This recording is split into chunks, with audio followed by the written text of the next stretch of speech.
여러분 안녕하세요. 오늘은 사실적 읽기를 같이 보도록 하겠습니다. 사실적 읽기는 학습 목표에 나와 있는 것처럼 글에 드러난 정보를 바탕으로 한다고 되어 있고요. 중심 내용과 주제를 파악하며 읽는다고 되어 있어요. 그러면 중심 내용이나 주제 같은 경우에는 글의 내용적인 면을 얘기하는 것이고, 글의 구조와 전개 방식 등 사실적 내용을 파악하며 읽는다라고 했을 때는 글의 형식적인 얘기를 하는 거잖아요. 근데 글의 구조하고 내용 전개 방식하고 헷갈릴 수 있죠. 글의 구조는 글 전체로 보라는 얘기로 이해하시면 돼요. 예를 들면 설명하는 글은 글의 구조가 어떻게 되어 있나요? 처음, 중간, 끝으로 되어 있죠. 논설문에 그러니까 주장하는 글은 서론, 본론, 결론 이렇게 되어 있잖아요. 그러니까 그런 큰 틀에서 보는 것을 글의 구조라고 하고, 전개 방식은 부분을 보는 것이라고 이해하시면 됩니다. 처음, 중간, 끝에서 중간 부분도 내용이 되게 여러 부분으로 이루어져 있을 거잖아요. 그 부분이 어떤 방식으로 전개가 되는지, 그러니까 공통점과 차이점을 얘기하는 비교 대조인지, 예를 들어 설명하는 예시인지, 내용 전개 방식을 형식적인 측면에서 파악하며 읽으란 얘기입니다. 사실적기에 대해서 잘 읽기 위해서는 어떻게 해야 되는지 그 밑에 잘 나와 있는데요. 사실적 읽기를 잘하기 위해서는 이라고 중간 부분에 나와 있잖아요. 먼저 단어, 문장, 문단 등 글의 구성 요소의 의미 관계에 유의하여 글에 나타난 정보를 확인해야 한다라고 되어 있어요. 글에 나타난 정보를 확인하며 읽는 거, 그러면 사실적 읽기를 잘한대요. 또한 내용의 중요도를 평정하여 중심 내용과 세부 내용을 구분해서 선정한 내용을 종합해서 어법에 맞고 자연스럽게 자신의 말로 재구성해야 된다. 그러니까 중심 내용과 세부 내용을 구분할 수 있으면 되고, 그 다음에 자신의 말로 재구성할 수 있으면 되고, 그래서 글의 주제를 파악하면 사실적 읽기를 잘 할 수 있다는 얘기죠. 그럼 우리 구체적인 지문을 가지고 한번 살펴보도록 할게요.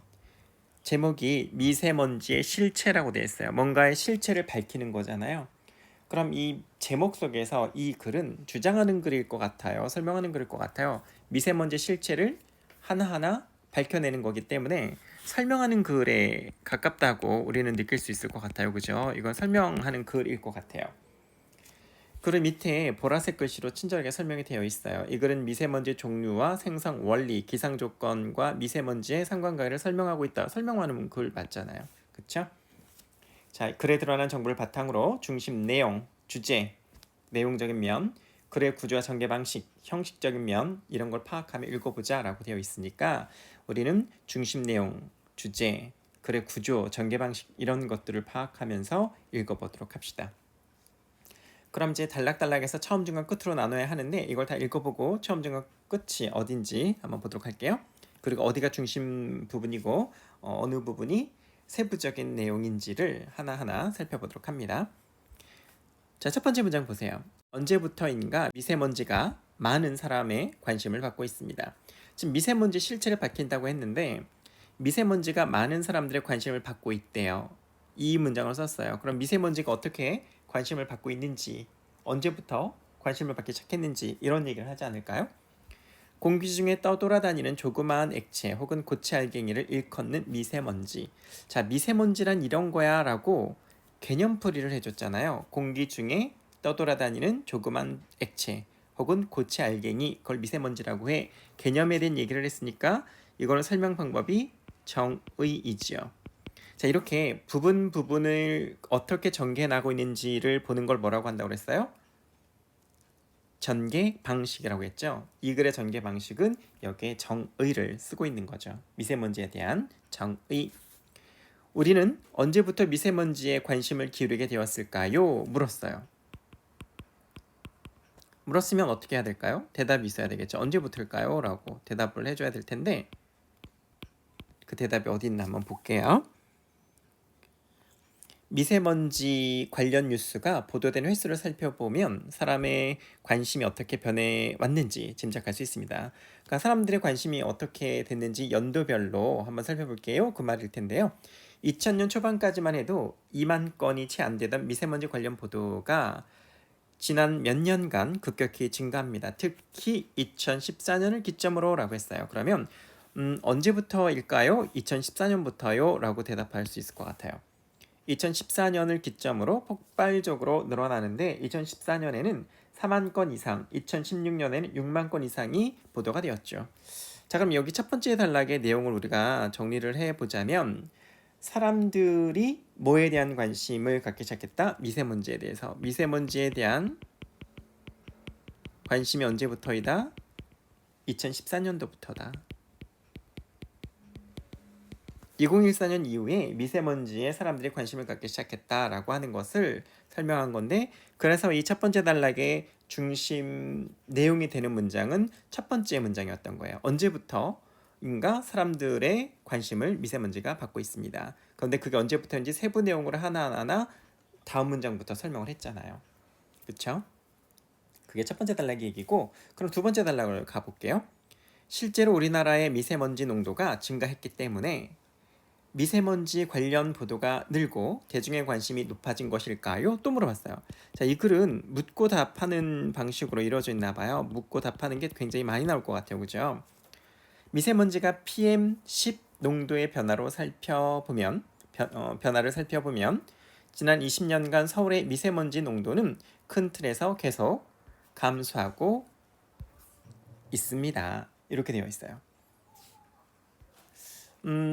지금 미세먼지 PM10 농도의 변화를 살펴보면 20년간 계속 감소하고 있다고 그랬거든요. 그럼 이 문장이 중요할 것 같아요. 그죠? 감소하고 있다라는 것이 실질적으로 옆에 그래프를 보니까 감소하고 있죠.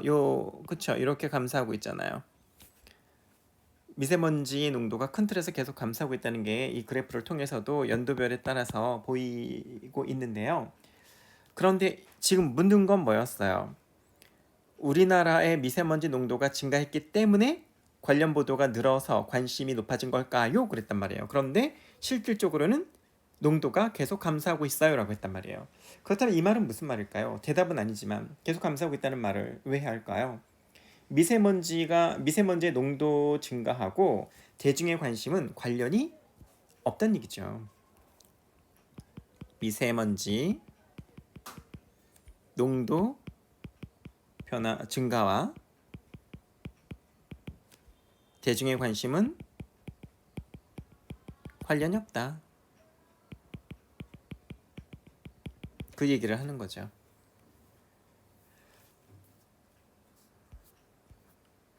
자, 그럼 다음 페이지를 한번 봐볼까요? 환경부가 미세먼지 농도를 줄이기 위해서 꾸준히 노력했기 때문에 미세먼지의 직접 배출량이 점점 낮아진 것입니다. 그랬어요. 여기 보니까 뭐뭐하기 때문에 라고 했죠. 뭐뭐하기 때문에 라고 했을 때 앞에 있는 거는 원인이 되고 뒤에 있는 건 결과일 거잖아요. 노력한 것이 원인이고 낮아진 것이 결과니까 원인과 결과, 인과로 설명할 수 있지 않을까요? 내용 전개 방식이 여기에서는 인과를 쓴 거죠. 부분적으로 봤을 때. 그죠? 그러니까 미세먼지 농도가 감소하고 있는 이유를 설명한 거잖아요. 왜 감소했지? 그죠? 감소 이유를 설명을 해줬어요. 환경부가 노력해서 그렇다라고. 그래서 이 단락의 내용을 정리를 해보면 우리나라의 미세먼지 농도 변화는 이렇습니다 라고 점차 큰 틀에서 감소하고 있습니다 라고 설명한 거죠. 미세먼지 농도 변화, 큰 틀에서 변하고 있더라. 어디? 우리나라. 자, 아직까지 미세먼지의 실체를 밝혀준 것 같진 않아요. 미세먼지에 관심은 이랬어요. 근데 실질적으로 농도 증가하는 거하고 관심하고는 관련이 없어요 라고 하는 얘기를 했단 말이에요. 그런데 세 번째 단락을 보니까 미세먼지는 크게 PM10과 PM2.5로 나눌 수 있습니다 그랬어요. 이제 미세먼지에 대한 설명을 쭉쭉쭉 하기 시작하는 것 같아요. 여기까지가 그래서 소개하는 부분인 처음에 해당되지 않을까요? 미세먼지에 대한 관심을 보여주는 거잖아요. 예를 들면 지금 앞부분에 뭐하게 되어 여기 보니까 언제부터 관심을 기울이게 되었을까요? 라고 하는 묻는 건 처음부터 물었다는 것은 왜 물어봤을까를 생각해 봐야 되잖아요. 묻고 답하는 방식을 통해서 독자의 주의를 환기시키는 거예요. 독자의 관심을 끄는 거죠. 주의를 끄는 거예요. 그렇게 해서 첫 번째 그러니까 처음 부분의 내용을 전개를 했고, 두 번째 단락에서부터 실질적으로 미세먼지에 대한 설명을 하고 있는 것 같아요. 미세먼지는 두 가지로 나눌 수 있어요 라고 했단 말이에요. 내용 전개 방식을 우리는 구분이라고 얘기를 하는데요. 나누어서 묶는 과정이 있으면 그거는 분류예요. 근데 나누는 것으로 끝났으면 구분이에요. 그래서 얘는 구분이 되는 거예요. 그리고 미세먼지는 두 가지가 있어요 라고 우리한테 설명을 해준 거라는 거죠. PM10은 입자 지름이 약 10 마이크로미터 이하인 먼지를 말합니다. 사람의 머리카락 단면 지름이 80에서 100 마이크로미터이니 그보다 10배 정도 작은 것이 됩니다. PM2.5는 입자 크기가 2.5 마이크로미터 이하인 초미세먼지로 최근에 미세먼지보다 인체에 훨씬 유해하다는 연구 결과가 나오고 있습니다. 자, 그럼 이제 PM10과 PM2.5가 있는데요. PM10은 PM2.5랑 뭐가 다르냐? 뭐에 따라 다르다? 지름이 다른 거잖아요. 쉽게 말하면 미세먼지를 분류하는 기준은 미세먼지의 그 기준에 따르면 크기라는 거죠. 입자의 지름에 따라서 다르다는 거잖아요. 지금 미세먼지의 종류는 두 종류인데요. CPM은 입자가 조금 굵기 때문에 10 마이크로미터이기 때문에 얘는 미세먼지라고 하고요. PM2.5는 지름이 2.5 마이크로미터로서 굉장히 작은 것으로 초미세먼지라고 해요 라는 얘기예요. 크기로 나누었다는 건데 최근에 미세먼지보다 초미세먼지가 훨씬 더 유해하다는 연구 결과까지 나왔어요 라는 얘기를 한 거죠. 그렇다면 여기서 이제 우리가 상식적으로 봤을 때 PM이라고 했잖아요. 그 다음에 마이크로미터라는 말을 쓰잖아요 지금. 그죠? 얘는 단위가 같은 거예요. 뭐를 나타내는 단위라는 거예요? 미세먼지를 나타내는 단위인 거예요. PM10이라고 하는 건 지름의 크기가 10 마이크로미터인 거고 PM2.5는 지름이 2.5 마이크로미터라는 얘기인 거죠. 단위가 같다는 거 지금 보여줬고요. 그래서 서울에서 관측된 초미세먼지의 10년간 농도 변화를 보면 지금 그래프를 보니까 농도 변화가 이렇게 되어 있잖아요. 근데 앞에서 보았던 미세먼지의 농도 변화하고 비교해 봤을 때 어때요? 크게 차이가 없는 것 같죠. 10년간의 농도 변화를 보니까 농도가 조금씩 감소하고 있지만 미세먼지보다는 감소폭이 조금 덜합니다 라고 되어 있어요. 아까 처음 부분에서는 미세먼지 농도 변화가 큰 차를 보이고 있어요. 조금 확실하게 눈에 띄게 줄어들어요 라고 했는데 여기서는 초미세먼지 농도 변화가 크게 없어요 라는 얘기인 것 같죠. 초미세먼지는 농도 변화가 크지 않더라 라는 얘기를 하는 건데 그래서 이 단락의 내용을 정리를 해보니까 초미세먼지의 농도 변화만 얘기해 준 것이 아니고 미세먼지의 종류를 얘기를 해줬잖아요. 미세먼지의 종류와 초미세먼지의 농도 변화를 얘기해 준 거예요.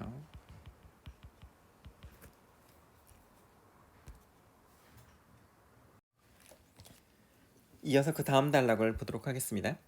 그렇다면 PM10에 해당하는 미세먼지는 어떤 것들이 있을까요? 지금 윗단락에서는 미세먼지의 크기에 따라서 종류가 두 가지가 있다라고 얘기를 했잖아요. 그런데 PM10에 해당하는 미세먼지는 어떤 것들이 있을까? 또 다른 이제 종류를 얘기하고 있는 것 같아요. 그죠? 지금 물었어요. 그럼 대답이 있어야겠죠. 역시 이제 문답 형식으로 내용을 전개하고 있는데 우선 먼지가 있다고 했습니다. 그러니까 PM10에 해당하는 건 미세먼지잖아요. 그러니까 미세먼지에는 먼지가 있고 해염 입자가 있고 그 다음 꽃가루가 있대요. 지금 미세먼지 종류를 얘기하는 것 같거든요. 미세먼지 종류에는 먼지, 헤엄입자, 꽃가루가 있는데 봄철 중국에서 우리나라로 오는 황사가 대표적인 거다. 그러니까 먼지의 대표적인 건 황사. 그죠? 예를 들어주고 있잖아요. 그 다음에 헤엄입자는 바다에서 파도가 칠 때 물거품이 공기 중에 부서져서 조그만 알갱이로 남는 걸 말한다. 헤엄입자란 뭐뭐야 라고 정의를 내려줬잖아요. 개념풀이를 해줬으니까 정의, 내용전개 방법, 내용전개 방식은 정의, 위에 거는 예시. 꽃가루도 일종의 미세먼지입니다. 이 세 종류의 미세먼지는 자연적으로 생성되는 자연 미세먼지입니다. 이렇게 자연적으로 생성되는 미세먼지들은 모두 크기가 크기 때문에 대부분 초미세먼지의 범주에 들어가지 않습니다. 그럼 여기까지는 미세먼지 종류에 대한 얘기를 한 거예요. 미세먼지의 종류 몇 가지, 세 가지, 뭐뭐뭐가 있었다. 먼지가 있고, 헤엄 입자가 있고, 꽃가루가 있다. 미세먼지 그 다음 달라고 볼게요. 미세먼지 중에서도 크기가 작은 미세먼지의 예로는 크기가 작은 미세먼지는 초미세먼지인 거죠. 이제 초미세먼지 종류를 예를 들 건가 봐요. 예로는 버스나 트럭의 배기가스에서 나오는 검댕이 대표적이다. 검댕. 이 까만 미세먼지는 크기가 엄청 작은 초미세먼지입니다. 요즘에는 자동차의 배기구에 여과 장치를 달아서 이전보다 배기가스의 양이 많이 줄어들기는 했죠. 검댕 외에도 대기 중에 쌓여 있다가 산성비를 내리게 하는 황산, 황산암모늄, 해양유기물 등은 각기 화학종이 다른 초미세먼지들입니다. 그럼 여기는 초미세먼지의 종류를 얘기를 했죠. 초미세먼지의 종류 뭐뭐가 있어요? 검댕, 황산, 황산암모늄,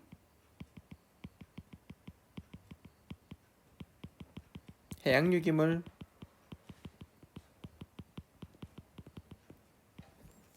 자, 그런데 이제 여기서 내용 전개를 할 때 부분적으로 보면 검댕, 황산, 황산암모늄, 해양유기물 하나하나 뭐 했어요? 여러 개의 대상을 열거했죠. 내용 전개 방식은 열거. 그리고 이 글에서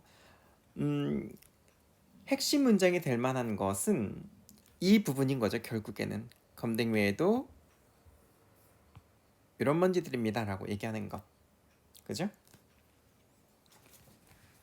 자, 그럼 그 다음 단락을 가볼게요. 자연미세먼지는 땅이나 바다에 있다가 바람이 불면 대기로 올라갑니다. 그러니까 자연미세먼지가 어떻게 생겨나게 됐는지 생성 원리를 설명을 하는 것 같아요. 미세먼지의 생성 원리인 것 같아요. 앞 단락에서는 미세먼지의 종류를 얘기해줬고 그 다음 단락에서는 초미세먼지 종류를 얘기해줬는데 이제는 미세먼지가 어떻게 생성되는지를 설명하는 것 같습니다. 자동차가 길거리를 지나갈 때 흙먼지가 일어 하늘로 올라가는 것을 볼 수 있는데 이 흙먼지를 비산먼지라고 합니다. 그 옆에 보면 날림먼지라고 되어 있어요.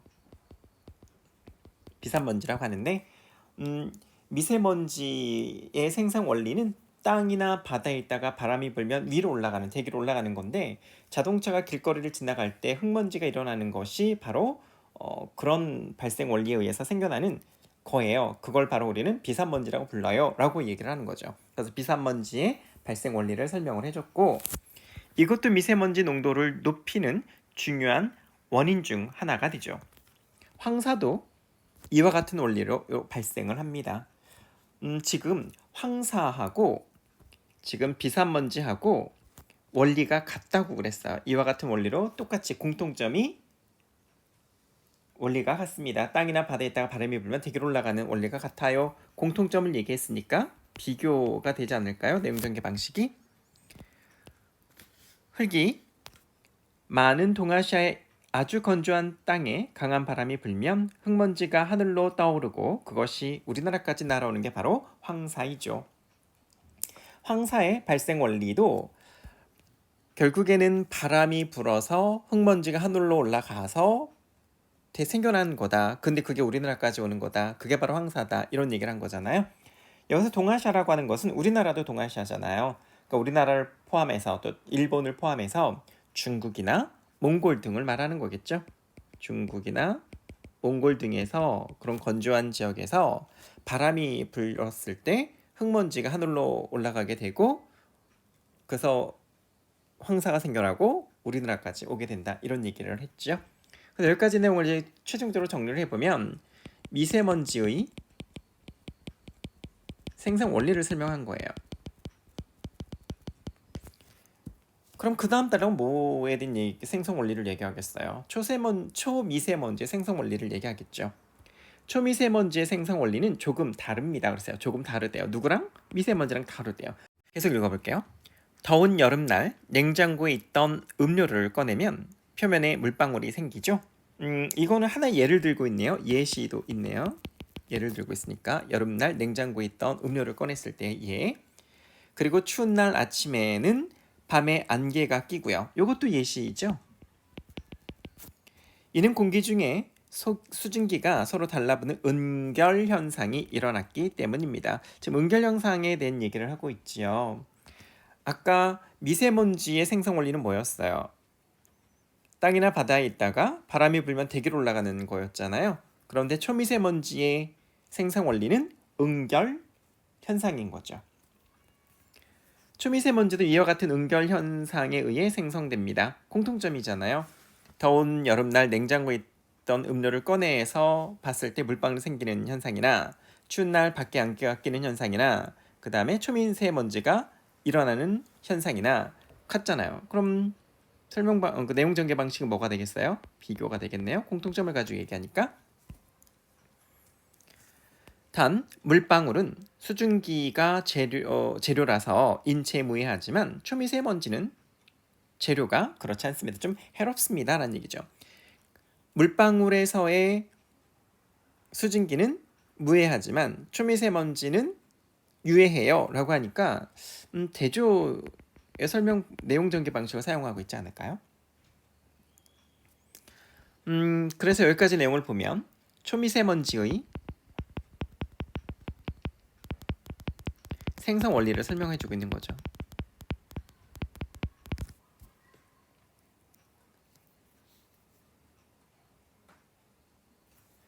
그리고 중심 문장이 되는 부분 요 부분인 거죠. 초미세먼지도 이와 같은 은결 현상에 의해 생성됩니다. 이게 중심 문장인 거죠. 생성 원리, 초미세먼지의 생성 원리. 다음 단락을 가볼게요.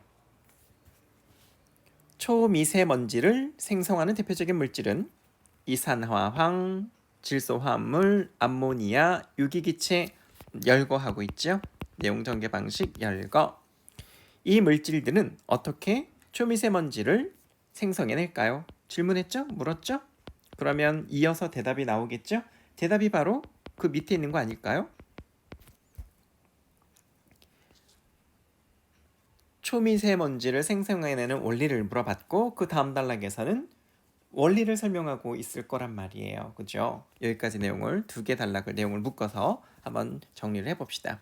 우선 이산화황은 이산화황, 그 다음 질소화합물 있었죠? 이산화황하고 질소화합물 그리고 암모니아는 어디 있을까요? 암모니아, 그 다음에 유기화합물, 유기기체, 그죠? 유기화합물이 아니라 유기기체 이렇게 되네요. 네 가지 생성되는 과정을 설명을 하는 것 같아요. 이산화황은 화력발전소에서 전기를 만들 때 발생합니다. 화력발전소에서 전기를 만들 때 발생을 하고요. 이 이산화황 여러 개가 서로 달라붙으면 황산이나 황산염이라고 하는 초미세먼지가 생겨납니다. 자, 지금 이산화황이 황산과 황산염을 만드는 과정을 설명을 하고 있어요. 어디서 만들어요? 전기를 만들 때. 어떻게 돼요? 이 이산화황 여러 개가 서로 달라붙어서, 그죠? 과정을 설명하는 거잖아요. 그럼 내용 전개 방식이 과정이겠네요. 기체에서 생성된 미세먼지라 크기가 훨씬 작죠. 그러니까 초미세먼지란 얘기예요. 자동차에서 배출되는 질소 화합물은 대기 중에서 서로 달라붙어 질산염이라는 초미세먼지를 만들어냅니다. 질소 화합물이 질산염이라고 하는 초미세먼지를 만들어내는 과정을 설명을 해줬고요. 소나 돼지, 인간에게서 나오는 암모니아에서 만들어지는 초미세먼지 암모늄도 있습니다. 화학적 용매를 쓸 때나 나무에서 자연적으로 발생하는 유기기체도 대기 중에서 산화 과정을 통해 서로 달라붙으면 유기탄소라는 초미세먼지를 만들어냅니다. 초미세먼지를 생성해내는 그 물질이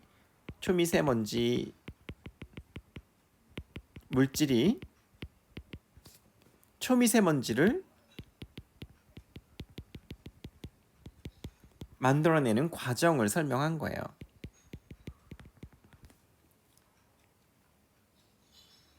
이해가 됐죠? 그 윗단락에서 초미세먼지를 생성하는 대표적인 물질 이산화황, 질소화합물, 암모니아, 유기기체는 어떻게 생성해낼까요? 물었죠. 대답이 이산화황은 황산과 황산염을 전기를 만들 때 여러 개가 붙어서 만들어요 라고 했고, 질소화합물은 이래요, 암모니아는 이래요, 유기기체는 이래요 라고 설명을 했잖아요. 그 다음 단락 봐보세요. 그렇다면 초미세먼지나 미세먼지로 대변되는 우리나라 대기 오염 지수는 과연 얼마나 될까요? 이 글은 계속 묻고 있어요. 묻고 답하고 그렇게 되는 것 같아요. 우리나라 대기 오염 지수는 과연 얼마나 될까요? 지금 미세먼지의 실질을 하나하나 낱낱이 파헤쳐주고 있잖아요. 우리나라는 사계절 내내 초미세먼지 농도가 20 마이크로그램 퍼 세제곱보다 높습니다. 1세제곱미터당 들어있는 초미세먼지 농도가 20 마이크로그램보다 높다는 뜻입니다. 참고로 세계보건기구는 국민의 건강을 보호하기 위한 초미세먼지 농도의 기준으로 10 마이크로그램 퍼 세제곱미터를 권장합니다. 우리나라 초미세먼지 농도는 아직 세계보건기구의 권장 기준을 달성하지 못하고 있다는 것이죠. 그럼 우리나라 초미세먼지 현황이 어떻다라는 거예요? 우리나라 사계절의 미세먼지 농도가 굉장히 높다고 돼 있단 말이에요. 그럼 세계보건기구가 제시한 기준보다 훨씬 더 높다는 얘기잖아요. 그리고 세계보건기구를 왜 끌어들였을까요? 이 세계보건기구는 권위가 있는 기관이잖아요. 그 권위 있는 기관의 기준을 통해서 신뢰성을 좀 높이고 있는 거죠. 그 다음에 세계보건기구가 제시한 초미세먼지 농도 기준은 요거였어요. 근데 우리는 그거보다 높다라고 했잖아요. 결국 우리나라의 실태를 보여주고 있는 거예요. 지금 미세먼지라는 건 이렇고 초미세먼지라는 건 이런데 우리나라의 미세먼지 실태는 이러이러해요 라고 얘기를 하고 있는 것이죠. 하지만 우리나라의 미세먼지 농도는 지난 20년간 지속적으로 감소해왔습니다. 정부가 미세먼지를 줄이기 위해 수조 원을 들여 환경정책을 폈기 때문이죠. 자, 감소해온 게 결과일 거죠.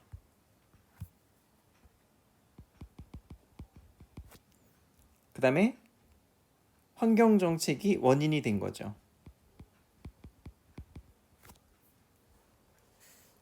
문제는 미세먼지 농도가 2012년에 최저점을 찍은 후에 조금씩 증가하고 있다는 점입니다.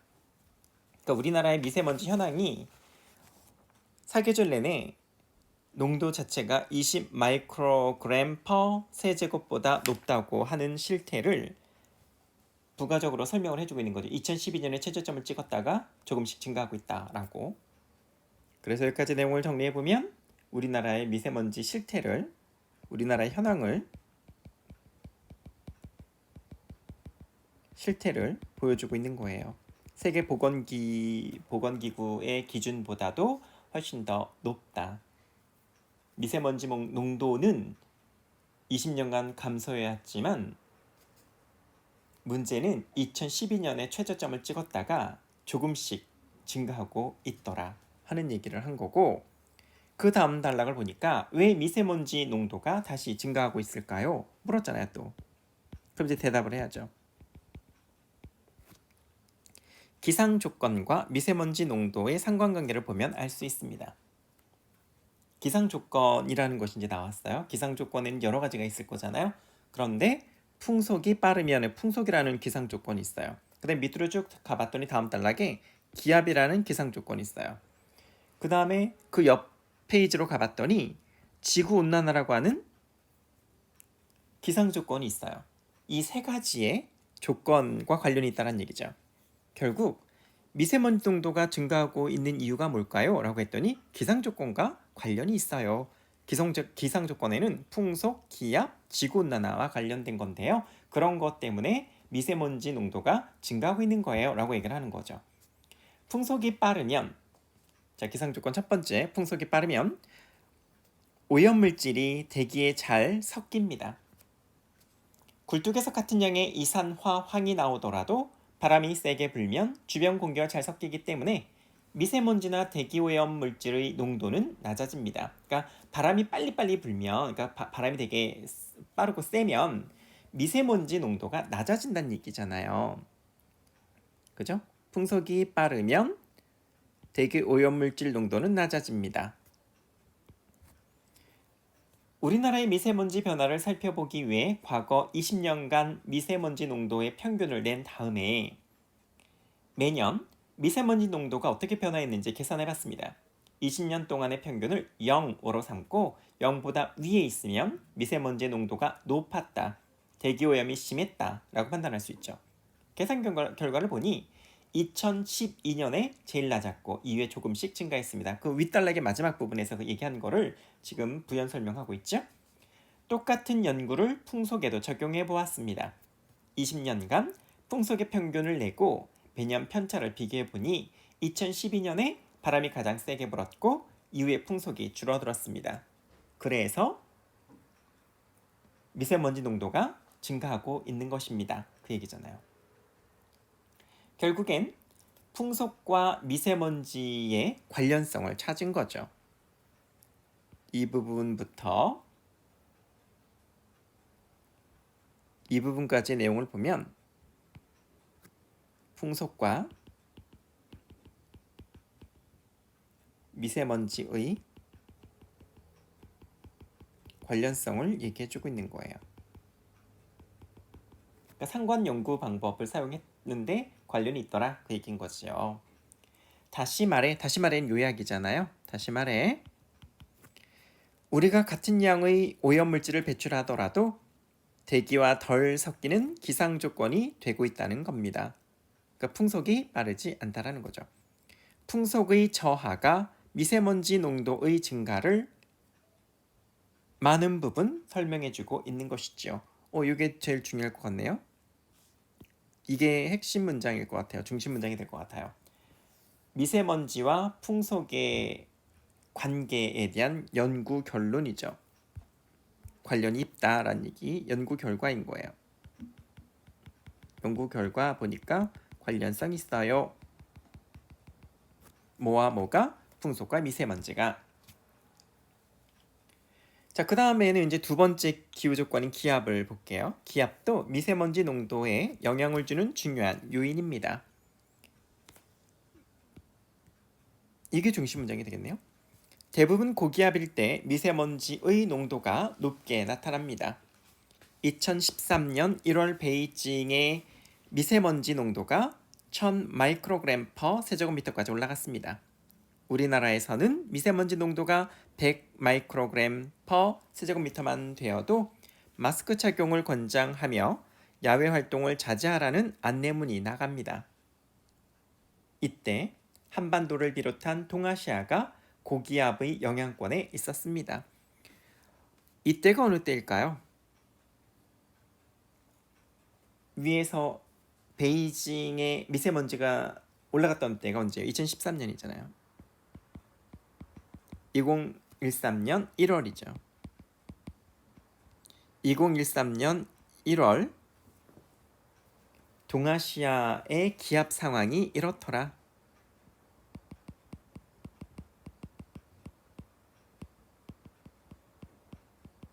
동아시아의 기압 상황이 고기압 영향권에 있었다. 그래서 미세먼지 농도가 높았다라는 얘기인 거죠. 지금 여기서 이제 내용 전개 방식을 하나 이제 찾을 수 있는 것이 뭐냐 하면, 지금 베이징, 우리나라 이런 예를 들었잖아요. 베이징의 예를 들었어요. 예시죠. 왜 베이징을 예를 들었냐면 고기압일 때 미세먼지 농도가 높게 나타난다는 거. 그러니까 기압과 미세먼지의 관련성, 상관관계를 설명하기 위해서 베이징을 예를 들은 거예요. 얼마까지 올라간다? 1000 마이크로그램 퍼 세제곱미터. 그러니까 다른 나라를 예를 들었죠. 중국의 베이징을. 그리고 우리나라에서는 미세먼지 농도가 100 마이크로그램 퍼 세제곱만 되어도 마스크 착용을 권장한다라고 했단 말이에요.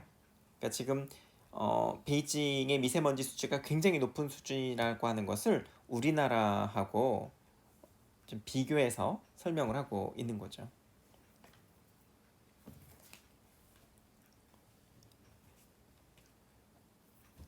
자, 그 다음 단락을 봤더니 겨울철 우리나라가 정리를 안 했네요. 여기까지 내용을 정리를 해보면 2013년 중국의 미세먼지 농도와 뭐의 관련성? 기압의 관련성, 기압 상황. 2013년에 중국 베이징의 미세먼지 농도가 높았는데 그때는 고기압의 영향권이 있었기 때문이다. 기압과 관련이 있더라 라는 얘기를 한 거죠. 자, 다음 단락을 봤더니 겨울철 우리나라가 고기압의 영향권일 때에는 북쪽에서 오는 바람이 상대적으로 적습니다. 그러면 공기가 주변과 잘 섞이지 않는 정체 현상이 심해지면서 미세먼지 농도가 올라갑니다. 지금 겨울철에 우리나라 예를 들고 있잖아요. 고기압의 영향권일 때에는 북쪽에서 바람이 오기 때문에 북쪽에서 바람이 오는데 적은 바람이 온대요. 고기압의 영향권일 때 미세먼지의 농도가 올라가는 원인을 지금 설명하고 있는 거거든요. 이게 원인이에요. 바람이 상대적으로 적다. 언제? 겨울철에. 원인이죠. 그 결과 어떻게 되느냐? 정체 현상이 일어나서 결국엔 미세먼지 농도가 올라간다. 그죠? 바람이 적다. 그래서 미세먼지가 올라간다. 원인이고 결과다. 뭐예요? 인과잖아요. 내용 전개 방식 인과. 반면 저기압이 영향을 미치는 때에는 상대적으로 공기 흐름이 빠르고, 자, 저기압일 때는 공기 흐름이 빠르대요. 고기압일 때에는 바람이 상대적으로 적게 분다고 했고요. 강수현상 등이 동반되기 때문에 미세먼지가 쌓일 수 있는 환경이 잘 조성되지 않습니다. 그러니까 미세먼지가 조성이 되지 않는다는 얘기는 미세먼지 농도가 낮아진다는 얘기죠. 그럼 바람이 낮아질 때는 미세먼지가 높아지는데, 반대로 이건 이제 고기압일 때예요. 저기압일 때에는 공기 흐름이 빨라요. 바람이 빠르다는 얘기죠. 공기 흐름이 빠르다는 건 바람이 빠르다는 얘기잖아요. 바람이 빨라지면 미세먼지는 농도가 낮아진다는 얘기죠. 이게 원인이고 이게 결과가 되죠. 그럼 여기도 인과죠. 그런데 반면이라고 했어요. 고기압과 저기압은 달라요 라고 했으니까 또 내용 전개 방식 뭐가 쓰였어요? 대조죠. 고기압일 때랑 저기압일 때의 상황이 반대가 된다라는 얘기 했죠. 내용을 정리해 보니까 어떤 것 같아요? 기압과 미세먼지 농도의 관련성을 얘기한 거죠. 기압과 미세먼지 관련성, 상관관계, 상관관계를 설명한 것 같죠. 그 다음에 세 번째 기후 조건이 뭐였어요? 지구 온난화잖아요. 지구 온난화 또한 미세먼지에 직접적인 영향을 미칩니다. 이게 바로 이제 중심 문장이 되겠네요. 세 가지 기온 조건, 첫 번째 풍속, 두 번째 기압, 세 번째 지구 온난화. 그런데 지구 온난화는 또 미세먼지 어떻게 직접적인 영향을 미치나 봅시다. 여름철에 날씨가 더워지면 사람들이 체온을 일정하게 유지하기 위해서 땀을 흘리는 것처럼, 많은 것처럼 그랬네요. 나무도 온도가 높아지면 자신을 보호하기 위해 유기체를 뿜어냅니다. 사람이 땀을 흘리는 것과 나무가 유기기체를 뿜어내는 공통점을 비교했죠. 비교이죠. 근데 얘를 또 유추라고도 할 수 있어요. 그러니까 익숙하지 않은 걸 이제 익숙한 것에 빗대어 표현하는 걸 이제 유추라고 하는데요. 내용 전개 방식이 그렇습니다. 자, 사람의 체온을 유지해서 땀을 흘리는 것처럼 땀을 흘리는데 기체를 나무는 또 뿜어낸다네요. 유기기체를. 지구의 온도가 올라가는 만큼 나무에서 유기기체가 많이 나오겠죠. 그러면 유기기체가 재료로 쓰여 유기탄소라는 에어로졸이 많이 만들어집니다. 지금 지구의 온도가 올라가서 유기기체가 많이 나왔어요. 그럼 이제 이게 원인이 돼요. 한편으로는 지구 온도가 올라갔죠. 이게 원인이에요. 그래서 유기기체가 많이 나서 결과가 돼요. 그런데 유기기체가 많이 나오는 게 원인이 되면서 그렇게 되면 에어로졸이 나온다. 이게 결과가 되는 거예요. 원인과 결과, 원인과 결과. 그렇죠? 인과죠. 내용 전개 방식 인과. 에어로졸이 또 만들어집니다. 여기까지 내용을 보면 지구 온난화랑 미세먼지 농도의 상관관계인 거죠. 지구 온난화,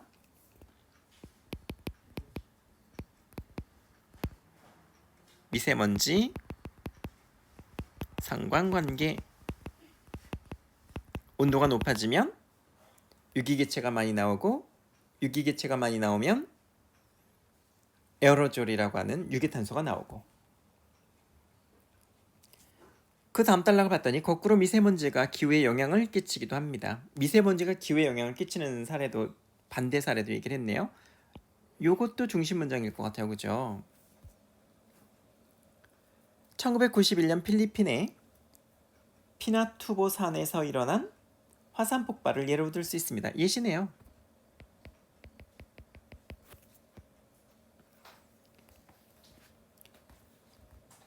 미세먼지가 기후에 영향을 미쳤던 사례를 지금 설명해 주고 있는 거잖아요. 화산이 폭발하자 거기에서 나온 화산재와 가스들이 성층권까지 올라가 대략 5년 동안 머물러 있었습니다. 올해도 머물러 있었네요. 많은 양의 미세먼지가 성층권에 올라간 결과 태양 복사 에너지가 많이 반사됐어요. 화산재나 가스가 미세먼지가 되고 그래서 올라가서 어떤 결과가 일어났냐면 태양 복사 에너지가 많이 반사됐대요. 그럼 이제 미세먼지가 성층권까지 올라간 게 원인이 되었다면 복사 에너지가 많이 반사되는 건 결과가 되는 거죠. 그런데 또 한편으로는 화산이 폭발했어요. 화산이 폭발한 게 원인이 되었죠. 그랬더니 화산재나 가스와 같은 미세먼지가 성층권까지 올라가서 이 결과가 되는 거예요. 얘도 인과가 되는 거죠. 내용적 방식 인과. 실제로 관측을 해보니 화산 폭발 이후에 대기 온도가 떨어졌습니다. 태양 복사 에너지가 많이 반사가 됐으니까 이제 대기 온도가 떨어졌겠죠. 그죠? 그러니까 미세먼지가 기후에 영향을 미치는 과정을 또 설명을 해주고 있네요. 어떻게 기후에 영향을 줬어요? 화산 폭발이 일어났어요. 미세먼지가 성층권으로 올라갔어요. 그래서 태양 복사 에너지가 많이 반사됐어요. 그랬더니 대기 온도가 떨어졌어요. 대기 온도가 떨어지는 과정을 설명한 거예요. 그럼 내용 전개 방식 과정도 있는 거네요. 그죠? 화산 폭발, 성층권까지 올라간 미세먼지, 태양 복사 에너지가 많아. 그래서 대기 온도가 떨어져.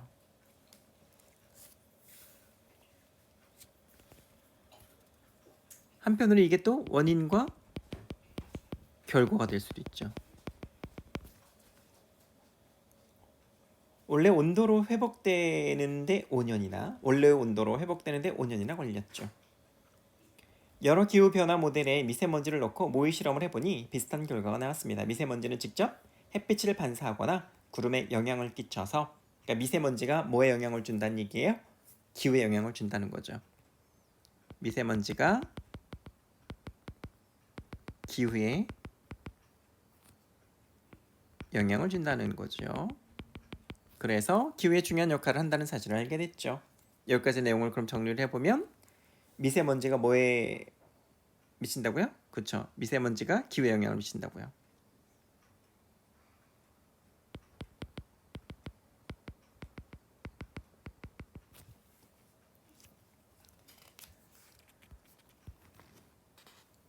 그 다음에 마지막 문단이네요.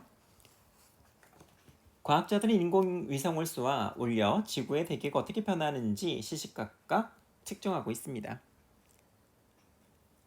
왜 측정을 할까요? 과학자들은 인공위성을 쏘아 올려서 지구의 대기가 어떻게 변하는지 시시각각 측정하고 있습니다. 자료를 수집하려고 하지 않았을까요? 미국 항공우주국 나사에서 쏘아 올린 5개의 인공위성이 시차를 두고 같은 궤도를 따라 이동합니다. 미국 과학자들이 이제 대기를 연구하기 위해서 5개 인공위성을 이제 쏘아 올렸다는 얘기죠. 대기 연구를 위해서. 이 인공위성들은 대기를 구성하는 화학물질, 오염물질, 미세먼지, 온도, 기압 등을 측정합니다. 그러니까 인공위성이 하는 게 뭐냐면 측정하는데 뭘 측정하느냐? 화학물질, 오염물질, 미세먼지, 온도, 기압 등을 측정한다. 열거하고 있네요. 우리나라도 미세먼지를 포함한 여러 대기 오염물질을 측정하고 대기의 흐름을 분석하는 위성 도입을 적극적으로 추진하고 있습니다. 앞으로도 기술이 점점 더 발전함에 따라 새로운 위성을 이용하여 한반도를 비롯한 동아시아, 나아가 세계에서 일어나는 지구환경 변화를 지속적으로 관찰할 수 있을 것입니다. 그러면 미세먼지를 포함한 지구의 대기가 어떻게 변화하는지 좀 더 면밀하게 관측할 수 있을 것입니다. 지금 이제 위성이 도입이 되면 대기 변화 연구에 어떤 영향을 줄 것인지 연구에 영향을 주는 이야기를 하고 있죠. 대기 변화 연구에 영향을 줄 것이다.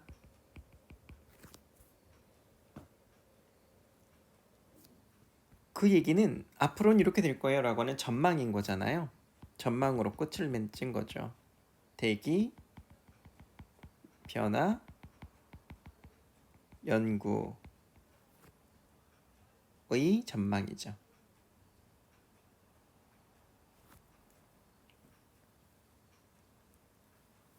자, 그렇게 해서 이 글의 내용이 끝이 났습니다. 그런데 이제 우리가 읽어보다 보니까 여기가 끝인 거는 알겠어요. 그죠? 여기가 끝부분인 것 같아요. 처음, 중간, 끝 했을 때 끝인 것 같아요. 끝의 내용은 그냥 전망으로 끝을 냈어요.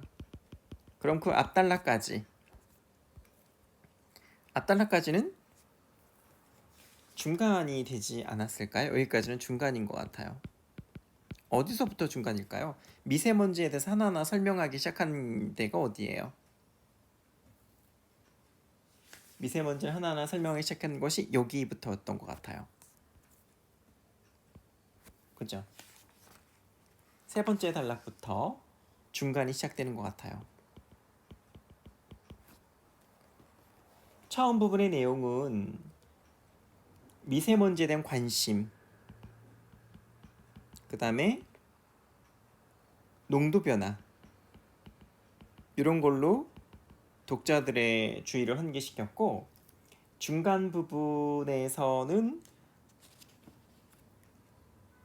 크기에 따라서 어떻게 구분되는지, 그 다음에 미세먼지에는 어떤 거 있는지, 초미세먼지는 어떤 것이 있는지, 그 다음에 미세먼지의 발생 원리는 뭐고 초미세먼지의 발생 원리는 어떤 건지,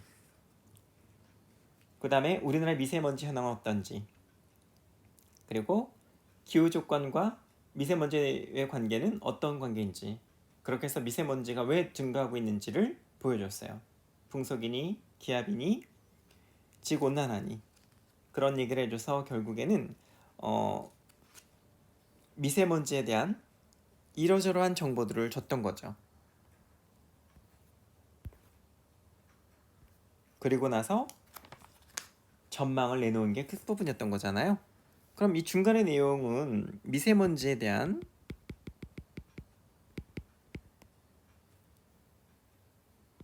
다양한 정보를 제공했죠.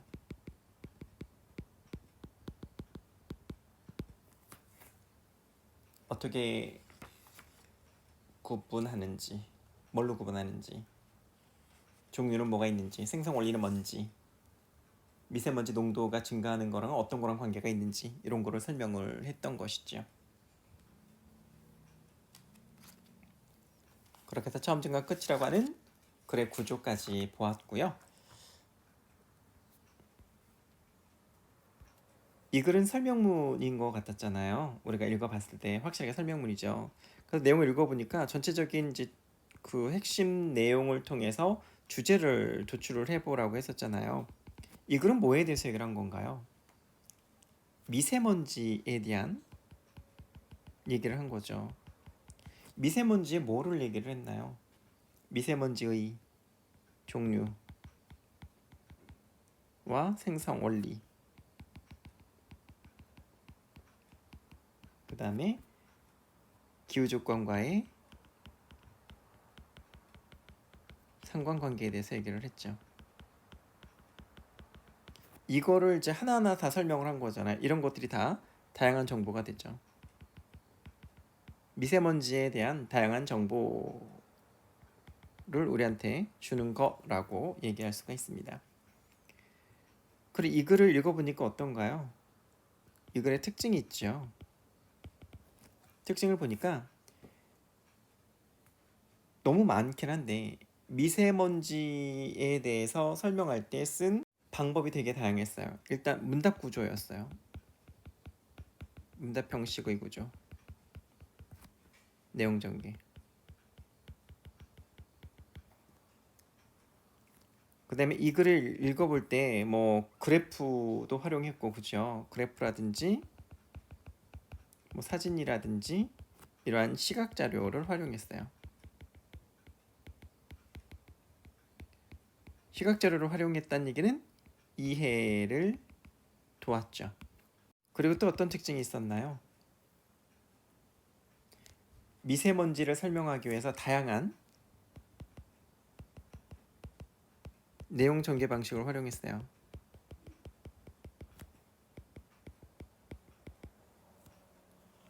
예를 들면 비교도 있었고, 예시도 있었고, 열거도 있었고, 과정도 있었고, 구분도 있었고, 그랬어요. 그죠?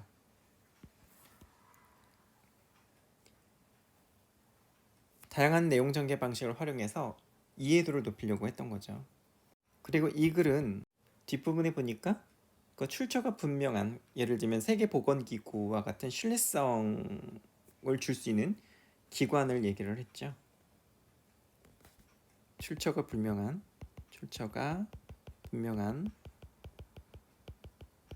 연구 결과를 제시했어요. 그래서 신뢰성을 높였어요.